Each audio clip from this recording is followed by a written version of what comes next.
할렐루야. 어제 저녁에 축구를 이겼더라면 더 기분 좋게 더 감사한 마음으로 새벽을 깨울 수 있었을 텐데, 그리 아니할지라도 하나님 때문에 감사하고 기뻐하길 원합니다. 우리의 신앙은 그리 아니할지라도입니다. 내가 원하는 것 이루어지지 아니할지라도 하나님 한 분 때문에 구원의 은총에 감사하고 기뻐하는 게 신앙의 삶이 되어야 됩니다. 제가 그리 아니할지라도 이 말을 언제 깨달았냐면, 저희가 결혼해서 첫 번째 아이를 유산했을 때, 그때 제 가슴 속에서 그리 아니할지라도 라는 말씀이 생각났습니다.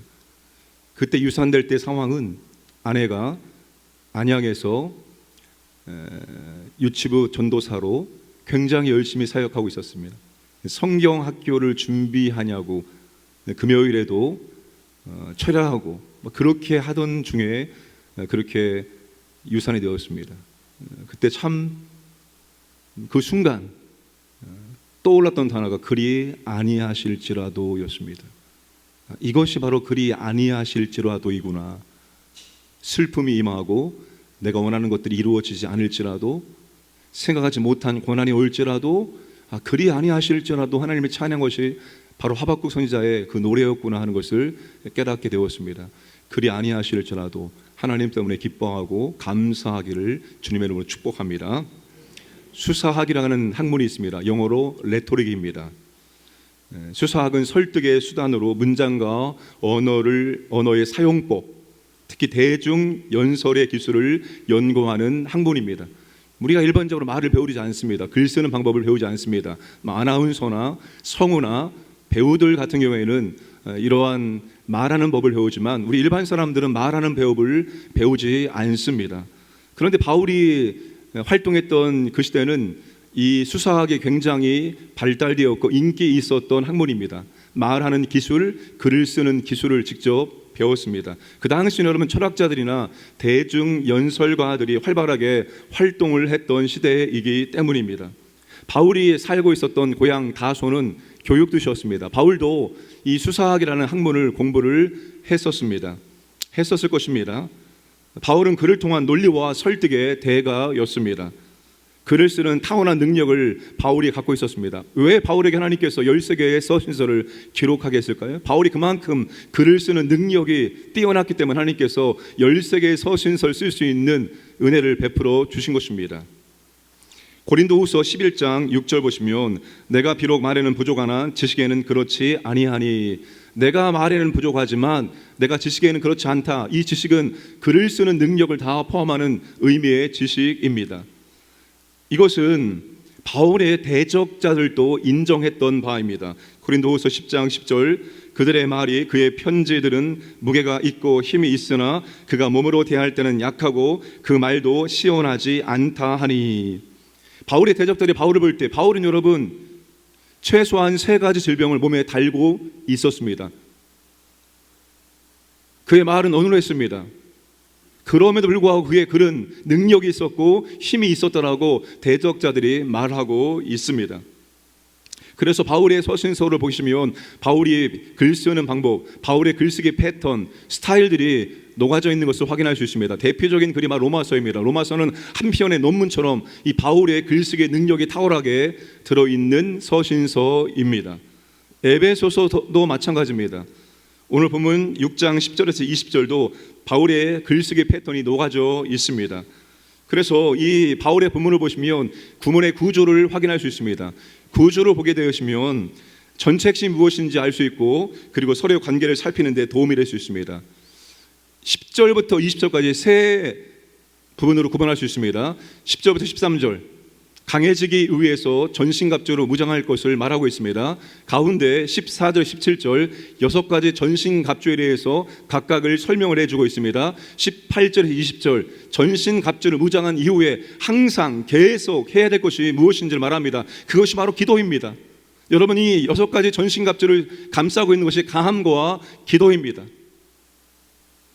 강해지게 만드는 것이 바로 기도이고, 기도할 때 우리가 강해져서 6가지 전신갑주의 기능이, 역할이 올바로 감당할 수 있다는 것을 바울이 우리에게 말해주고 있습니다. 첫 번째 단락 10절에서 13절 말씀 보시면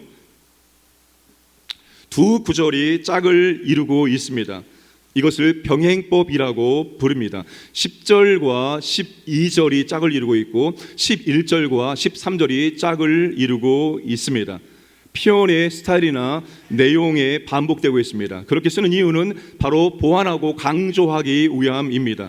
10절과 12절을 말씀 보시면 영적 싸움에서 왜 우리가 강해야만 하는지를 설명합니다. 우리의 싸움이 보이는 세계, 보이는 사람과의 싸움이 아니기 때문입니다. 보이지 않는 세계, 보이지 않는 영적 존재와의 싸움이기 때문입니다. 그래서 우리가 실감나지 않는 거예요. 보이지 않기 때문에 우리가 당하면서도 이것이 당하는 것을 모르고 있는 것입니다.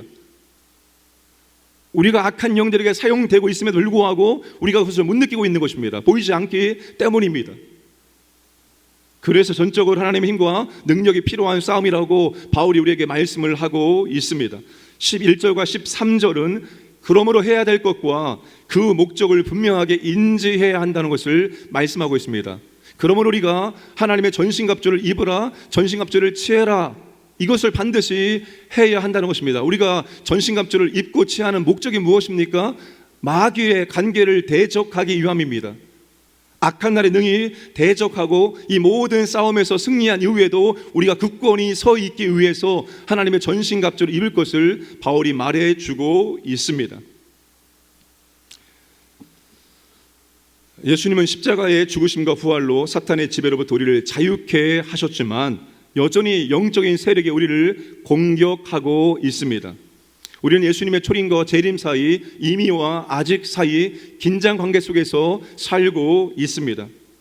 예수님의 재림을 통해서 새하늘과 새 땅이 도래할 것이고 사탄과 그의 일이 종말을 맞이하게 될 것입니다. 그때까지 우리는 영적인 싸움을 계속해서 싸워 나가야 한다는 것입니다. 마귀를 대적을 해야 한다는 것입니다. 바울이 영적 싸움에서 필요한 자세를 10절에서 말했습니다. 주님과 하나님에 의해 강해질 것을 말했습니다. 강해질 수 있는 유일한 방법은 주 안에서와 그 힘의 능력으로만 가능하다고 말합니다. 우리 스스로의 힘으로, 우리 스스로의 의지로 강해질 수 있는 것이 아니라 예수님 안에서 그 하나님의 은혜와 능력으로만 우리가 강해질 수 있다. 강함이 우리에게 있는 것이 아니라 하나님께 있다, 주님께 있다라고 바울이 말씀을 하고 있습니다. 오늘 현재 계속해서 우리는 강해야 한다고 바울이 말하고 있습니다. 두 번째로 바울이 영적인 싸움하는 신자들에게 결단을 촉구하는 명령을 하고 있습니다. 11절 말씀 다시 한번 읽겠습니다. 시작. 마귀의 관계를 능히 대적하기 위하여 하나님의 전신갑주를 입으라. 원문의 순서는 입으라라는 명령 단어가 첫 번째 나옵니다. 입으라, 무엇을? 하나님의 전신갑주를. 목적은 너희가 마귀의 관계를 능히 대적할 수 있기 위해서이다라고 말씀을 하고 있습니다. 하나님의 전신갑주를 입으라고 명령하고 있습니다. 전신갑주는 말 그대로 전신을 무장한다는 의미입니다. 무장해야 될 모든 부분에 무장이 필요하다는 것을 의미합니다. 잘 준비된 군인이 완전 군장을 갖추는 것을 의미하는 것입니다. 아마 전신갑주는 오늘날 방탄조끼와 같을 것입니다. 방탄조끼를 착용한 적이 있는 경호 경찰관에 의하면 기관총도 방탄조끼를 뚫고 나갈 수 없다고 말합니다. 방탄조끼는 쌀 6가마를 20m 높이에서 떨어뜨리는 충격도 막아낼 수 있다고 말합니다. 왜냐하면 이 방탄조끼의 재료가 아라미드라는 섬유입니다. 이 섬유는 강철보다 5배 강하고 섭씨 500도에서도 끄떡없는 세계 최고의 강화 섬유이기 때문입니다. 1983년 10월 9일 오전 10시 28분 한국 시간 낮 12시 58분 버마 수도 랭군에 있는 독립운동 지도자 아웅상 장군의 묘지에서 폭발 사건이 발생했습니다. 전두환 전 대통령의 서남아 대양주 6개국 공식 순방 첫 방문지였습니다. 이 폭발 사건으로 이곳에 미리 도착해 대통령을 기다리고 있었던 16명의 주요 수행원들이 그 자리에서 순직을 하였고 15명의 중경상을 입는 비극적인 참사가 발생하게 되었습니다. 그런데 그곳에 있었던 경호원들 중에서 방탄조끼를 입지 않았던 사람들은 다 죽었습니다. 그러나 방탄조끼를 입고 있었던 사람들은 살았습니다. 방탄조끼의 위력이 대단하듯이 전신갑주의 위력 또한 대단합니다. 전신갑주를 입지 않고 우리가 영적인 싸움을 싸운다는 것은 우리가 패배를 전제한다는 것과 동일합니다. 전신갑주를 입지 않고 우리는 영적인 싸움에서 절대로 승리할 수 없습니다. 찰스 스펀저 목사님이 하나님의 전신갑주를 입어야 될 필요성을 이렇게 말합니다. 사탄은 무력이나 속임수로 우리를 공격한다. 그는 그것들을 사용해 우리를 공격하기 때문에 무장하지 않는 사람은 그를 대적할 수 없다. 전신갑주를 입지 않은 채 나가지 말라. 어디에서 마귀와 마주칠지 모른다. 마귀는 모든 곳에 편재하지는 않지만 그가 없는 장소를 식별해 낼 수 있는 사람은 아무도 없다. 그와 그의 군대는 세상 도처에 발견된다. 마틴 로이드 존스 목사님도 이렇게 말합니다. 모든 것, 곧 하나님의 전신갑주가 필요하다. 그 이유는 우리의 이해력이 부족하기 때문이다. 오직 하나님만이 우리의 원수를 아신다. 그분은 우리가 싸울 때 필요한 것이 무엇인지 정확하게 알고 계신다. 전신갑주를 구성하는 요소들 하나하나 모두 절대적으로 필요하다. 우리가 배워야 할 첫 번째 교훈은 우리가 이것저것 고르고 선택할 입장이 못 된다는 것이다. 하나님의 전신갑주를 입어야지만 우리가 영적인 싸움에서 승리할 수 있다는 것을 말씀해 주고 있습니다. 모든 부분에 전신갑주를 무장할 때만이 우리가 영적인 싸움에서 이길 수 있는 것이지, 어느 특정한 부분만 무장한다면 절대로 우리가 영적인 싸움에서 승리할 수 없다는 것을 의미합니다.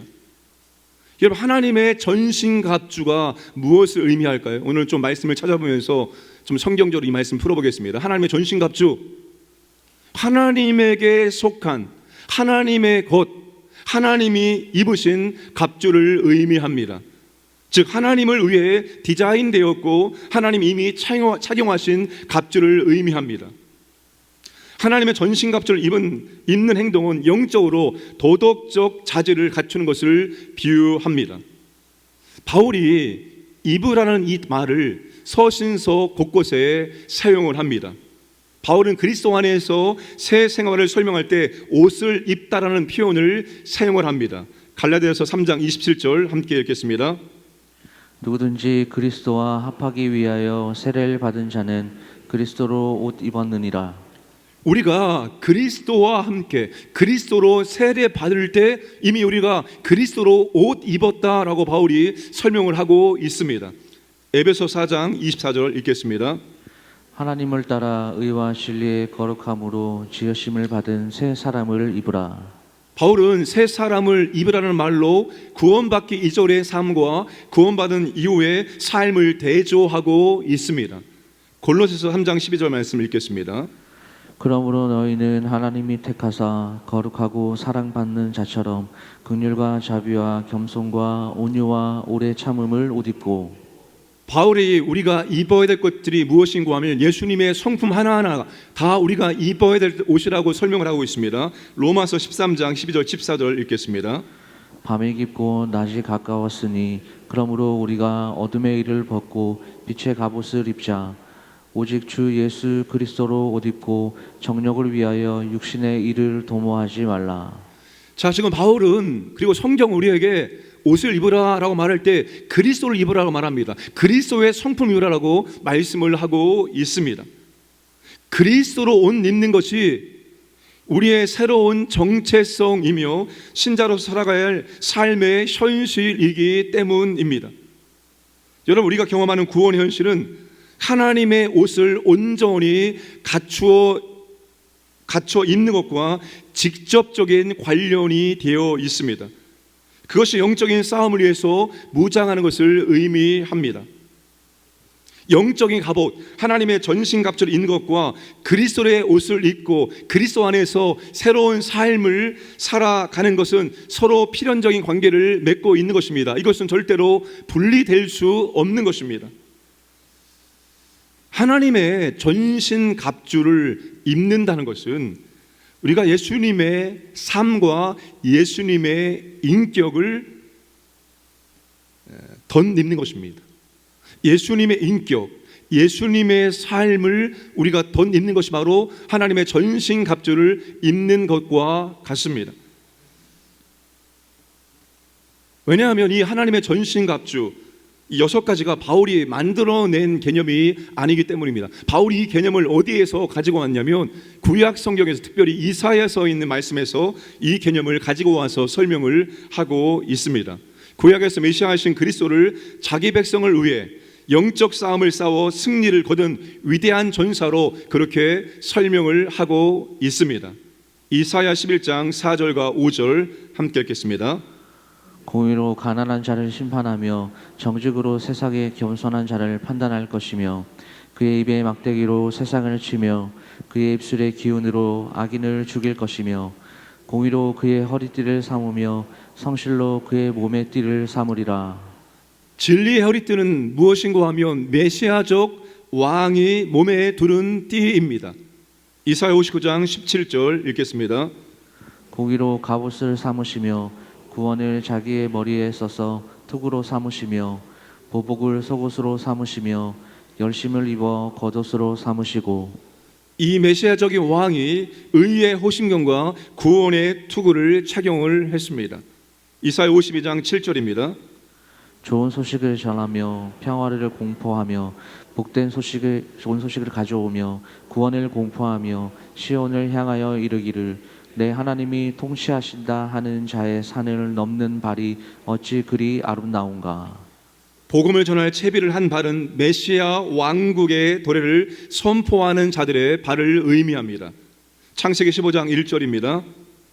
이후에 여호와의 말씀이 환상 중에 아브라함에게 임하여 이르시되 아브라함아 두려워하지 말라 나는 내 방패요 너의 지극히 큰 상급이니라. 하나님 자신이 믿음의 방패라고 아브라함에게 말씀을 하고 있습니다. 이사야 49장 2절입니다. 내 입을 날카로운 칼같이 만드시고 나를 그의 손 그늘에 숨기시며 나를 갈고 닦은 화살로 만드사 그의 화살통에 감추시고. 성령의 감, 즉 하나님의 말씀은 약속하신 주님의 종들이 사용하는 무기라고 말씀을 하고 있습니다. 여러분, 이사야 선지자는 오실 예수 그리스도를 하나님의 전신 갑주를 입고 싸우는 위대한 용사로 설명을 하고 있습니다. 이 하나님의 전신 갑주를 구성하는 다양한 요소들, 이 하나하나가 바로 하나님의 속성과 하나님의 활동, 예수님의 인격과 삶을 의미하는 것들입니다. 예수님이 이 땅에 오셔서 이 하나님의 전신 갑주를 입으시고 대적 사탄과 평생토록 싸우셨고 또한 이걸 통해서 승리하신 삶을 우리에게 보여주신 것입니다. 예수님은 십자가로 향하는 모든 과정 내내 하나님의 전신 갑주를 입고 있었기 때문에 사역을 감당하신 동안의 사역에 사탄의 관계에 맞서 굳건히 서서 싸워 이길 수가 있었습니다. 정욕, 헌담, 분노, 시기, 질투, 교만, 자만, 거짓말, 탐심 등의 간계와 모든 유혹을 주님이 이겨낼 수가 있었던 것입니다. 주님이 하나님의 전신갑주로 무장하고 사단과 싸웠기 때문에 주님은 어떤 순간에도 그 사단의 공격과 사단의 유혹에 넘어가지 않고 이길 수 있었다라고 말합니다. 히브리서 기자는 주님께서도 수많은 유혹을 받았지만 절대로 죄를 짓지 않았다라고 그렇게 설명을 하고 있습니다. 주님도 오늘 우리가 똑같이 여러 가지 많은 어려움들을 경험했고 수많은 유혹들을 경험했지만 절대로 유혹에 넘어가지 않았습니다. 죄를 짓는 삶을 살지 않았던 것입니다. 하나님의 전신갑주를 무장하고 사탄과 싸웠기 때문입니다. 인간이 만든 갑주는 영적 싸움에서 우리를 보호하지 못하지만 오직 하나님의 갑주는 무엇으로도 파괴할 수 없다는 것입니다. 바울이 우리에게 하나님의 전신 갑주를 입어야 될 목적을 뭐라고 설명을 하고 있습니까? 능히 대적하기 위해서라고 말합니다. 여러분, 이 대적하다라는 동사는 자신의 위치를 고수하는 것을 의미합니다. 군인이 거센 공격을 당하는 상황에서도 끝까지 버티는 것을 의미합니다. 내 자리를 굳건하게 지켜내는 것을 의미합니다. 군대에 들어가면 훈련 가운데 하나가 5분 동안 준비해서 준비태세 훈련이 있습니다. 준비태세 훈련. 적이 쳐들어왔다는 것을 가정하고 5분 만에 싸울 수 있는 준비를 갖춘 다음에 내가 지켜야 될 자리에 가서 경계태세를 취하는 것입니다. 내가 어느 자리에서 무엇을 어떻게 해야 될지를 자세하게 기록해 놓았고 나는 그대로 그 자리에 가서 그대로 해야 되는 그런 훈련이 있습니다. 여러분, 이 대적하다는 동사가 어떠한 일이 있을지라도 내가 지켜야 될 자리를 지켜내는 거예요. 내가 있는 위치를 굳건히 지켜내는 것, 그것이 바로 대적하다는 말의 의미입니다. 우리가 전신갑주를 입는 이유는 마귀가 우리의 삶에 단 한 발자국도 침입할 수 없게 만들고 우리를 그릇된 길로 이끌지 못하게 만들기 위함입니다. 마귀는 끊임없이 우리가 서 있는 자리, 우리가 지켜야 될 자리를 지켜내지 못하도록 그렇게 우리를 공격을 하고 있다는 것입니다. 우리가 있어야 될 자리, 우리가 해야 될 일들을 하지 못하도록 끊임없이 공격하고 방해하고 있다는 것입니다. 스탠리 게일이 이렇게 말했습니다. 대적하는 것은 수동적이지 않다. 이것은 단지 우두커니 서 있는 것이 아니라 굳세게 버티는 것, 곧 사탄의 거짓말이 강분처럼 불어 닥칠 때나 그의 유혹이 홍수처럼 밀려올 때 또는 그의 비난이 거머리처럼 따라붙어 은혜를 빼앗아가려고 할 상수리 나무처럼 오련히 버티는 것을 의미한다. 그리고 사탄이 우리를 계속 흔들 때 우리가 있는 자리, 우리가 해야 될 일들을 하지 못하도록 계속해서 우리를 흔들 때 우리가 굳건히 그 자리를 지켜내고 그 자리에서 우리가 해야 될 일들을 감당하는 것이 바로 대적한다는 말의 의미입니다. 그걸 하기 위해서 우리는 하나님의 전신갑주를 입고 있어야 하는 것입니다. 마귀가 우리의 삶에 침입하지 못하도록 우리는 막아내야 하는 것입니다. 마귀가 역사할 수 있는 틈을 우리가 보여서는 안 되는 것입니다. 우리가 죄를 짓는 삶을 산다면, 우리가 우상을 숭배하고 우리가 제사를 지내고 우리가 타락 같은 점을 본다거나 여러분 이런 것들을 한다면 마귀는 우리의 삶 속에 침입할 수 있다는 겁니다. 우리의 삶에 들어와서 우리에게 악한 영향력을 발휘할 수 있다는 거예요. 다른 사람에게 받은 상처, 그 상처 때문에 미워하고 분노하고 증오하고 용서하지 않고 북소심을 갖고 있다면 그걸 통해서 마귀는 얼마든지 우리 가운데 역사할 수 있다는 것입니다. 그래서 여러분 미워하는 말씀 있으면 용서하라고 말하고 있는 것입니다. 용서하지 않을 때, 미워할 때, 증오할 때 그것이 마귀가 역사하는 틈을 제공하기 때문입니다. 사고를 통한 큰 충격을 받았을 때, 누군가가 우리를 심하게 욕하고 저주할 때 얼마든지 다 마귀가 역사할 수 있는 틈을 제공해 줄 수가 있는 것입니다. 여러분, 문제 있는 곳에 항상 악한 영들은 역사합니다. 우리의 삶 가운데 어떠한 문제가 발생합니다. 혹은 나쁜 일이 발생할 수 있습니다. 그런데 그때 여러분 우리가 정신을 똑바로 차려야 됩니다. 어떠한 문제가 발생했을 때 혹은 안 좋은 일이 생겼을 때 항상 문제 가운데는 악한 영이 역사합니다. 왜냐하면 악한 영은 문제에 기생하여 문제를 더 악화시켜서 그걸 통해서 더 고통을 주게 만들고 비참하게 만들기 때문입니다. 문제가 발생하면 여러분 그래서 우리는 더 깨어 기도하고 이 문제 가운데 악한 영이 역사하지 않도록 이 차단하는 기도를 드릴 수 있어야 되는 거예요. 마귀가 우리의 자리를 이탈시키지 못하도록 우리는 끝까지 사수해야 하는 것입니다. 문제를 통해서, 질병을 통해서, 물질을 통해서, 여러 가지 이유를 통해서 악한 영들은 우리가 우리의 자리를 끝까지 사수하지 못하도록 방해한다는 것을 여러분 꼭 기억을 하시기를 바랍니다. 내가 있어야 될 자리, 내가 지켜야 할 그것을 여러분 끝까지 우리가 감당할 수 있어야 됩니다. 때가 되어지면 하나님께서 이제 그만해도 좋다, 됐다라고 말씀하실 때가 있습니다. 우리는 그때까지 우리는 지켜내야 되는 것입니다. 직분도 마찬가지입니다. 하나님께 주신 직분을 우리가 끝까지 지켜낼 수 있어야 되는 것입니다. 직분 받고자 우리 기도했고 직분 받고 우리는 이 일을 했습니다. 주의 교회를 섬겼습니다. 우리는 직분을 끝까지 지켜낼 수 있어야 되는 것입니다. 제가 목사로서 이 목사의 자리를 끝까지 지켜내고 목사의 사역을 끝까지 감당해낼 수 있어야 되는 거예요. 어떠한 이유 때문에, 어떠한 문제 때문에, 어떠한 어려움 때문에 제가 이 자리를 이탈하는 것은 하나님이 절대로 기뻐하는 일이 아닌 것입니다. 우리 모두가 마찬가지입니다. 우리가 이스라엘 자리에서 우리가 감당할 사역들을 끝까지 감당해 낼 수 있어야 되는 거예요. 여러분, 사탄은 하나님의 일을 방해하는 것입니다. 궁극적으로 하나님을 대적하는 겁니다. 우리가 이스라엘 자리에서 우리가 해야 될 일들을 하지 못하게 만들므로 말미암아서 하나님의 일들이 방해받고 하나님의 일들이 되지 않도록 역사하고 있는 것입니다. 그러므로 우리가 끝까지 하나님이 허락하시는 그날까지 그 자리를 지켜낼 수 있어야 됩니다. 굴복하거나 우리가 물러서지 않아야 한다는 것입니다. 사랑하는 여러분, 어떠한 일이 있을지라도 물러서지 않기를 원합니다. 저는 젊고 건강하신 분들이 새벽을 깨어 기도하는 것도 은혜스럽지만, 연로하신 분들이 새벽을 깨워서 기도의 자리를 지키는 모습을 보면 더 많은 은혜와 감동이 되어집니다. 한평생을 주님을 위해 섬기고 살았는데 마지막까지도 주님 앞에 나와서 예배드리고 기도하면서 그렇게 주님 품에 안기고자 하는 그 모습 볼 때 은혜와 감동을 받지 않을 수가 없습니다. 저는 강한 분보다 약하신 분이, 있는 분보다 없는 분들이 더 주의 교회를 섬기는 모습 볼 때 더 많은 은혜와 감동을 받게 되어집니다.